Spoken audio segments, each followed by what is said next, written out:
All right, man, peace.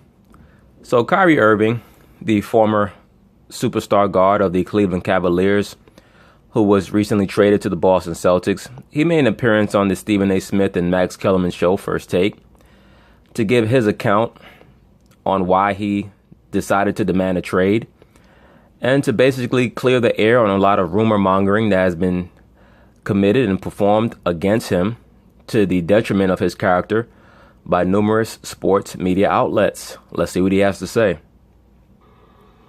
Our next guest is an NBA champion, a four-time All-Star. He's embarking on a new chapter in his career this season after being traded from the Cleveland Cavaliers to the Boston Celtics in pursuit of being the leader of his own squad. We welcome Kyrie Irving to the First Take desk. So good to have you. How you guys doing?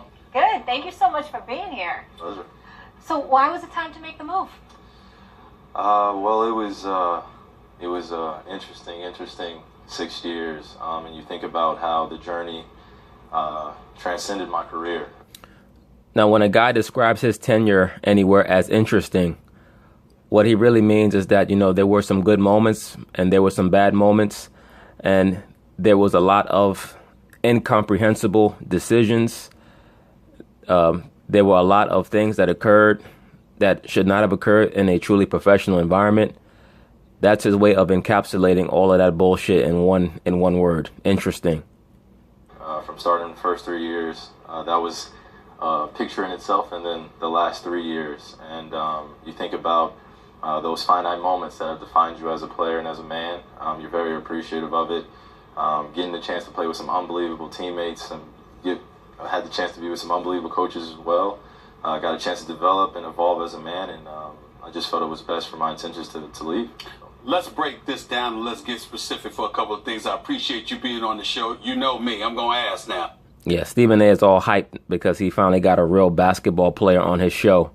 He can stop sitting there acting like he invented basketball or some shit. He can actually have somebody there with real credibility and basketball credentials that can validate all the statements that he normally makes, trying to make himself out to be a basketball expert.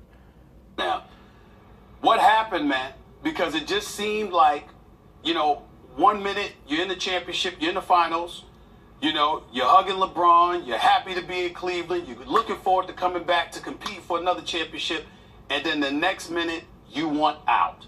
What happened? It's very simple what happened, Stephen A. Like they say, believe none of what you hear and half of what you see. Look, I said over the course of the finals, after game one, when LeBron was there clapping everybody's hands after the game, I said, look, all that shit is going to fade away as the series goes along, because LeBron is not, come on, man. LeBron is like a two-dimensional character. He's like a caricature. He just overdoes everything. He has to have a handshake for everybody, and he has to front like he's this team guy. After a while, certain people are going to see through his bullshit. Kyrie is a little too intelligent to play along with him in every aspect that LeBron would want him to play along. Kyrie does not believe that he's Robin. It was very obvious why he wanted to leave, because he did not want to be a partaker in LeBron James's hijinks anymore.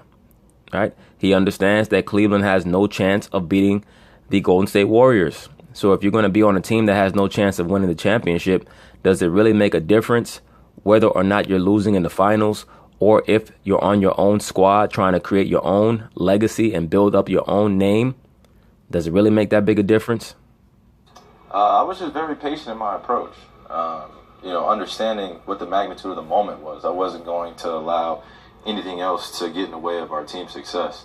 So I was just very diligent, very professional in terms of this whole entire process. And the request came at a time where I felt it deemed right for me. As a 25-year-old evolving man, coming in to perfect my craft every single day, I just wanted to be in an environment where I felt like I could be taught every single day and be... Now, that's a shot at the coaching staff, right? He says he wants to be in an environment where he feels like he can get taught every single day. So obviously he does not feel like Tyronn Lue has anything new to teach him. He does not feel like the Cleveland Cavaliers coaching staff has anything to teach him. He feels like he's smarter than the coaches. That's really what he's saying. All right. Of course, Brad Stevens is renowned for the ingenuity of his plays, right, of his offensive scheme. So Kyrie believes that hopefully that will take him to the next level in his understanding as a basketball player. See, Kyrie understands something that a lot of people don't understand, and this is why a lot of times I try to say this on this channel. You can't put your spirit into anything in this society, and Kyrie understands that you have to have the mindset of a pilgrim in this society. Meaning what? You got to be ready to up and leave at a moment's notice when things are showing that they're nearing their point of no return in regards to their decay. That's one of the laws of thermodynamics, that things decay. All right. Things don't improve over time. They decay over time. All right.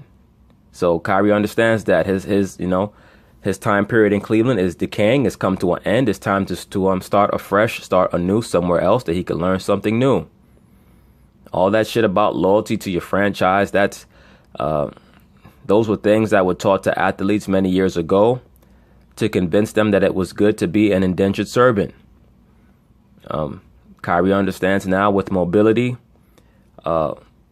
his quest for knowledge and understanding, he has to be willing to move on. He cannot have his legacy tied to LeBron James's legacy. That's not how he sees himself. He does not see himself as Scottie Pippen. He sees himself as Isaiah Thomas or somebody of that caliber. That is how Kyrie sees himself. Have that demand from my coaching staff, have the demand from a franchise that would propel me to exceeding my potential or seeing how far I can go. That makes all the sense in the world in terms of the timing of you saying to the Cleveland Cavaliers you want out. But by your answer, you just gave indications that this has been something that was stirring and percolating for a little while. Like you knew that you was approaching this moment. You just didn't want to be a distraction to the team. Molly got her freakum dress on. What's going on with her? Let me find out she's trying to distract Kyrie. Absolutely. Absolutely. Like I said, I was just very patient within those moments because I knew that the importance wasn't in my ego or anything that existed from the reasons on why I would come into work every single day and not give 100% and not give my teammates everything that I had.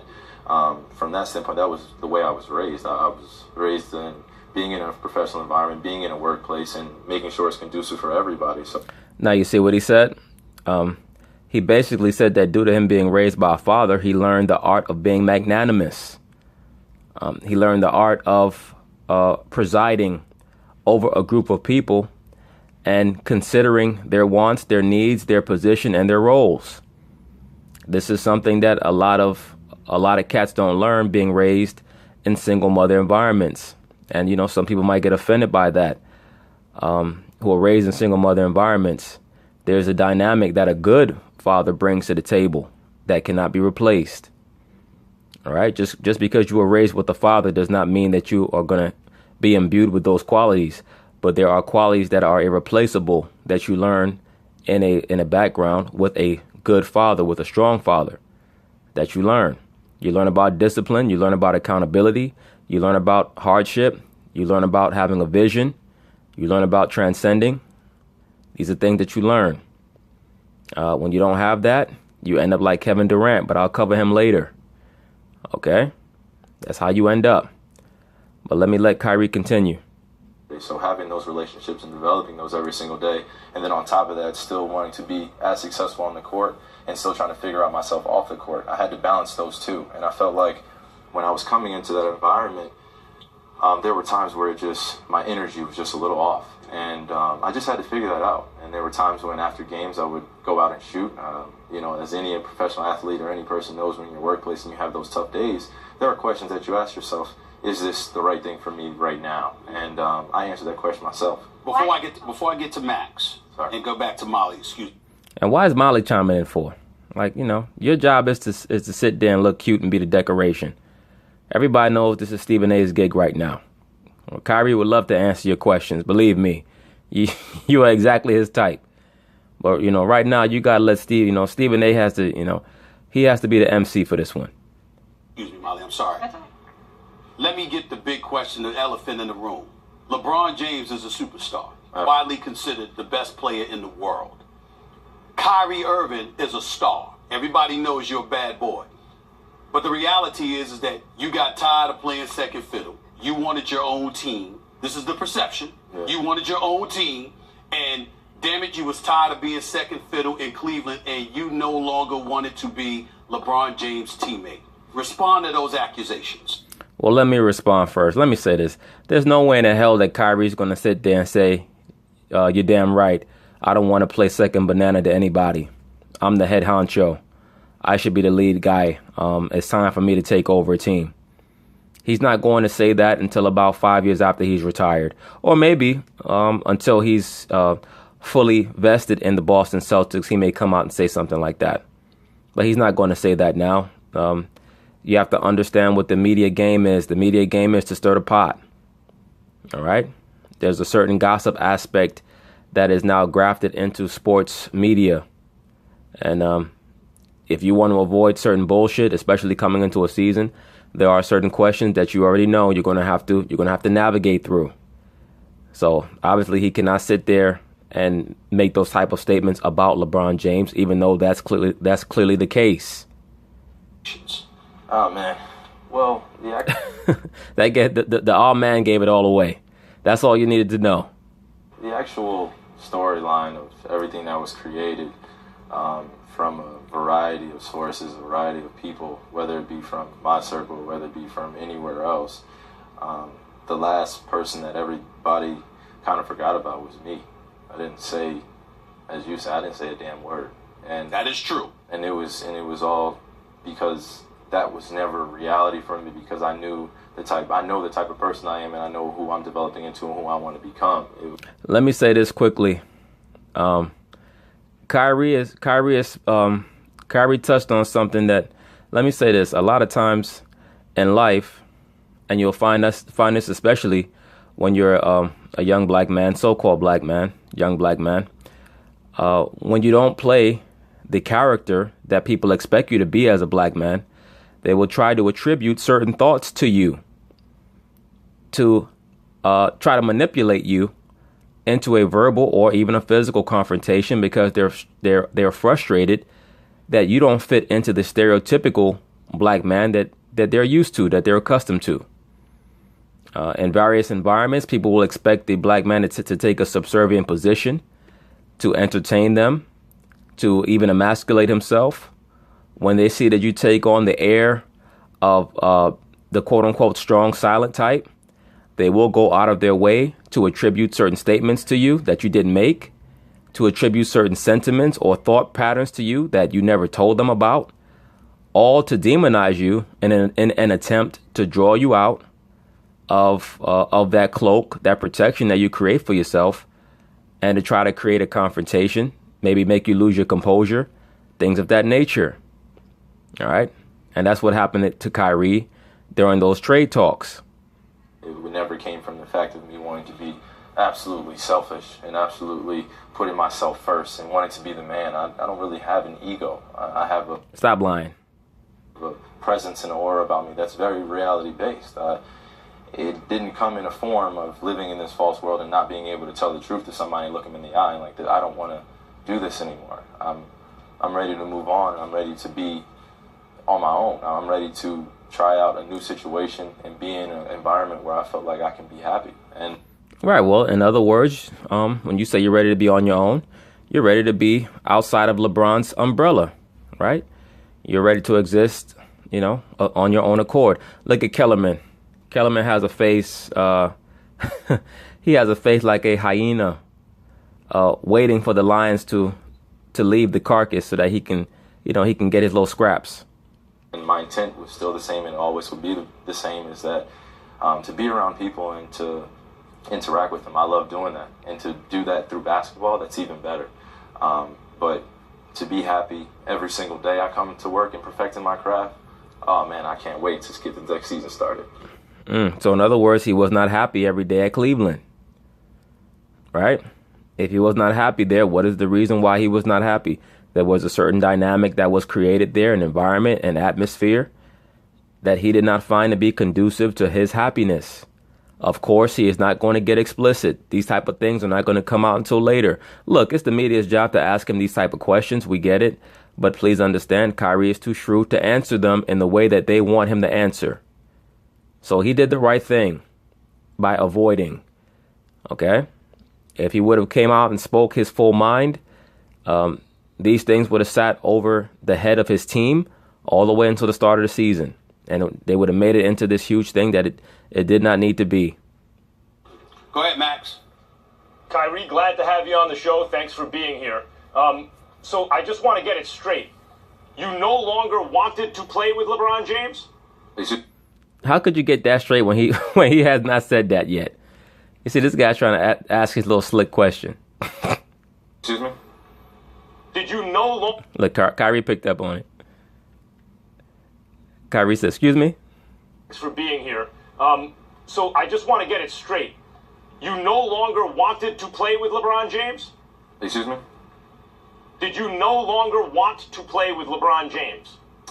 I mean, it's not really about wanting or not wanting to. It really just became how everyone turned this into a madness because it was myself and LeBron. If this were anybody else getting traded, I don't think it would have been as big a storyline.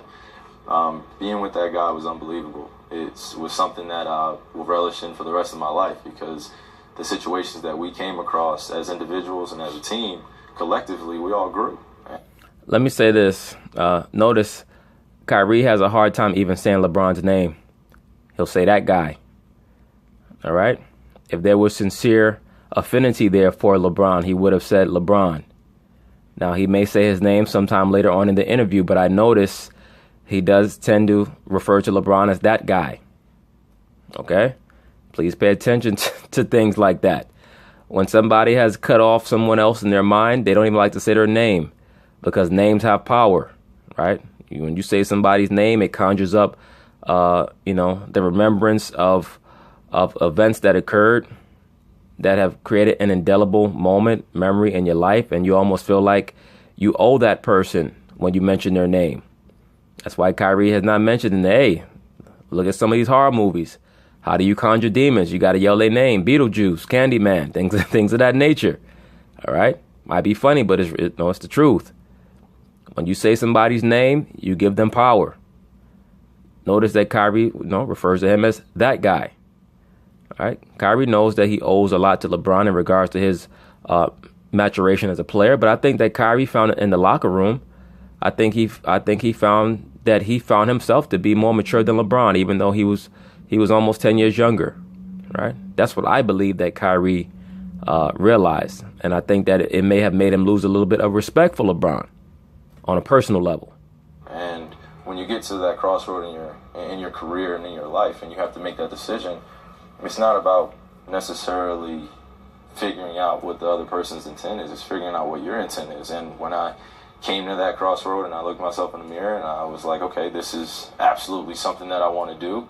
It didn't have anything to do with not wanting to play with the best player on the planet. It didn't have anything to do with not wanting to be the second fiddle, not wanting to be sunned. And as you like to say, Max, being a second-class citizen, I have no idea what that is, or a second banana. I don't have any idea what that is. Now you see, Kyrie has an axe to grind with Max Kellerman. He has an axe to grind with Max Kellerman. So let's see how this transpires. But I know that I'm very solidified in who I am as a person, and I always will be that way. Let me ask you this question. Well, hold on, Stephen A. Let me just follow up with that, if you don't mind. Go ahead. Now Max is getting roused up. Yup, you see how Kyrie's face has changed. He's like, oh boy, here we go. He probably sent a little prayer to whoever he prayed to. Once again, when so-called black people, and Kyrie, I will consider him a so-called black liberal. He has described himself as being woke, quote unquote. When the so-called white liberal, when the white Caucasian liberal, when he sees any type of disrespect or disregard coming from the black liberal or black woke member of that demographic or whatever you want to call it, they oftentimes will try to tighten the reins or tighten the leash. They will come out and they will try to intellectually denigrate or emasculate that member of the black liberals who is showing a little rebelliousness. And you're going to see Max Kellerman try to exert a little control over Kyrie by asking what he believes are incisive questions or trying to probe Kyrie mentally to see if there are any weaknesses that he can exploit. Then I'm a little confused by the answer, Kyrie, because when you say you don't have ego, I see the way you play at the end of games. You want the ball. You're a killer in crunch time, and you're extremely talented. It seems to me that that kind of player, the closer, as they say, does have ego. So if you say that you want to leave LeBron because that's the crossroads in your career, you're ready to kind of have your own team, are you also saying, it seems to me you would be saying, but correct me if I'm wrong, that you think you have a better chance of winning a championship on another team? Because as a winning player, I would assume that that would be the ultimate goal, not necessarily seeing how far you can go on your own, or as the leader of a team, but giving yourself the best chance to win a championship. Do you think by leaving Cleveland that's what you did, or am I wrong in my premise? Well, let me answer before Kyrie answers. And this is something that you're seeing a lot from the liberal sports media. They have LeBron up there as one of the heads of their trinity, their proverbial sports trinity. He's right up there with Serena Williams and probably Tom Brady, right? I mean, those are like the three icons in the American liberal media sports world that that they get in a little tizzy whenever you say anything quote unquote bad about them. And Kyrie is basically being raked over the coals for leaving LeBron based off of the presumption that he's lowered his chances of winning a championship by leaving LeBron. The media is really upset with Kyrie because it's actually the opposite. LeBron's chances of winning a championship have lowered since Kyrie left him. It's not the opposite, because Kyrie's career is not going to be judged on the amount of championships that he wins. Kyrie could retire, in 4 or 5 years from the Celtics, and he'll most likely be considered a Hall of Famer and a guy who has won a championship. All right. It is LeBron who's going to be judged based on the amount of rings that he has, because he's the one who's cast himself as the chosen one. He's the one who has constantly tried to cast himself in the last couple of years as being a competitor to Michael Jordan's legacy. So, I mean, let's be very clear, as Stephen A. would say, let's be very clear. Kyrie understands, as I've stated numerous times, he's evaluated the dynamic between the Golden State Warriors and the Cleveland Cavaliers. He knows that Golden State has the better team.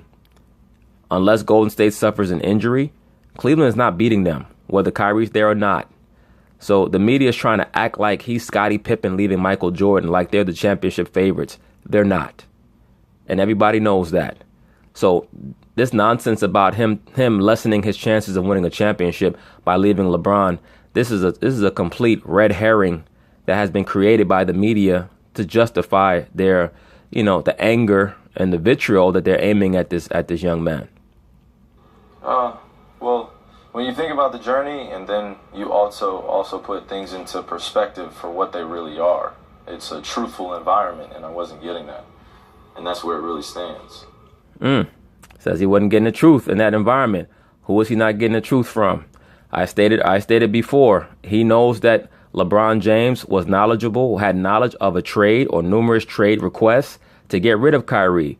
I said months ago that when LeBron James said that we need help with the decision making or with handling the ball, he wasn't talking about no damn backup point guard. He wanted them to trade Kyrie for Chris Paul. I said that shit months ago, and I don't need no inside information. All I have to do is pay attention. And then that guy Rob Parker came out about a month ago and confirmed what I had picked up just by paying attention.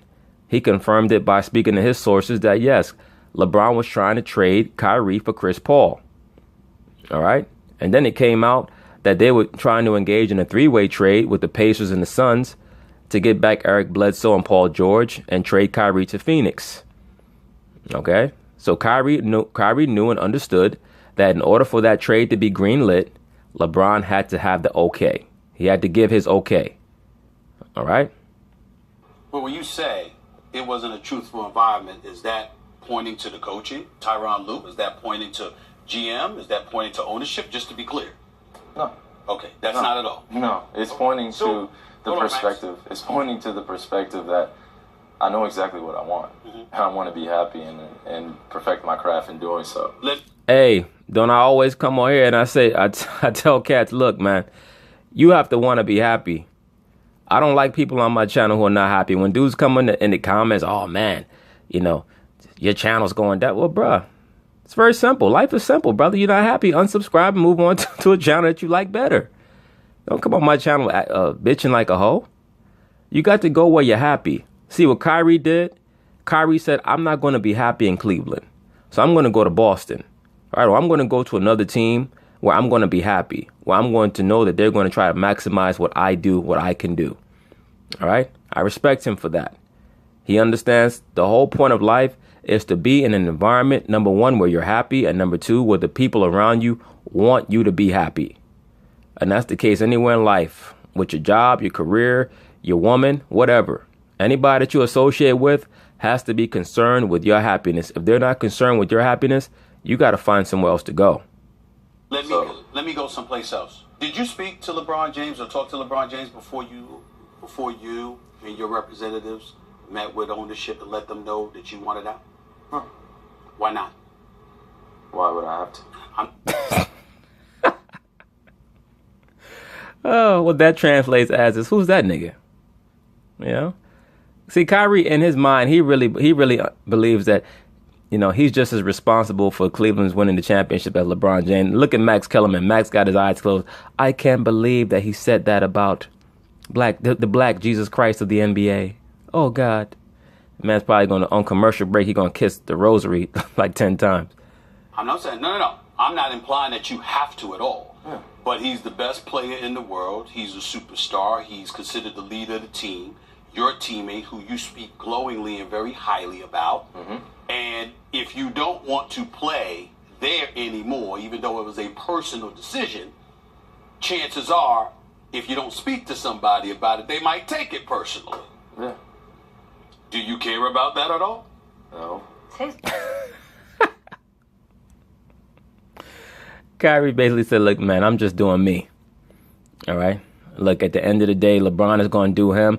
I told you guys that Kyrie already understood that LeBron was out after this season. He knows that LeBron is not going to call him up and say, hey, Kyrie, I'm leaving. LeBron's just going to leave, and everybody was just supposed to eat that. Kyrie said, no, I'm going to cook you up a meal for you to eat before you leave. All right? And no matter how much he denies it, Kobe was in on this in regards to his advice to Kyrie. As an advisor, and if Kobe is the one who advised him to leave before LeBron, Kobe gave him the right advice. It's his future, his life. I think that we're forgetting one important thing. I think we're forgetting one important thing. Sure. Stephen A., as you sit up here, and Molly and Max, as you guys are professionals, I don't think that you owe anything to another person in terms of figuring out what you want to do with your life. And it's not anything personal. I'm not here to tirade anybody. Let me say this real quick. I was watching another show, and they took Kyrie's comments where he said that he doesn't owe anybody anything, and they took it like Kyrie just totally thinks that he's the only one responsible for his success. What he said was that he doesn't owe anyone in regards to the decisions that he's making in his life. In other words, he doesn't have to hold anybody else. He doesn't have to consider the feelings of anyone else, the ramifications of the rapport or the relationship that he's going to have with that person in making a very important and critical decision for himself. He has to make the decision for himself, and he has to be the priority. All right? That's what he said, and that's what he meant when he made that statement. It wasn't like, oh, I don't owe anybody for my success as a basketball player. That's silly. I'm not here to go at any particular person or the organization because I have nothing but love for Cleveland. I have nothing but love for the times that I spent there. There's nothing about that. It comes a time where you mature as an individual. It's time to make that decision, and there is no looking back from that standpoint. There is no time to figure out how to save someone's feelings when ultimately you have to be selfish in that and figuring out what you want to do. And it wasn't about me not wanting to win. It wasn't anything about that. It was like I want to be extremely, extremely happy, in perfecting my craft. And that was the only intent that I have in all of this. And I think that it got much more attention because everything else started coming out from who would think that their important opinion mattered most. Exactly. A lot of times when you ask people for advice or when you seek out the advice of others, they're going to give you the advice that they feel like is going to benefit them in regards to the decision that you make. All right? If you're working at a certain job and you decide that you want to leave that job and you ask someone there, do you think that you should leave that job? They're going to tell you what they feel like is going to benefit them. If they like you as a person, they're going to tell you maybe you should stay. If they don't like you, they're going to tell you maybe you should leave. If they want your position, they're going to tell you maybe you should leave. Right? These are all things that you must consider whenever you confide in anyone on anything, is what may that person have to gain or lose based on this decision that I'm making, and should I confide in them? All right? A lot of times people don't want to see you ascend higher than you already are. They want to see you stay at that same level so that they can feel better about their own life and their own station. People are very, very insecure, man. Do not underestimate the insecurities of the everyday person. And I saw previous players, I saw past players, I saw current players speaking on something that had absolutely nothing to do with them. Yes. I'm appreciative of their comments, but at the same time, it's ultimately my decision. Right. Well, you're here to clear it up, and I know we got to go to break. We're going to go to break. We'll come back, but I got a lot more to ask because you said a lot. Okay, so I'm going to provide you some of the other perspective that I want you to speak on. That way, we don't have to interpret everything. We talking to the man. We'll get it from you. Okay. Let's go. When we come back, we're going to switch gears and get into a little boxing. The fight lived up to the hype, but did the decision ruin it? The guys will tell you that after the break. Yeah, I'm going to continue this on part 2.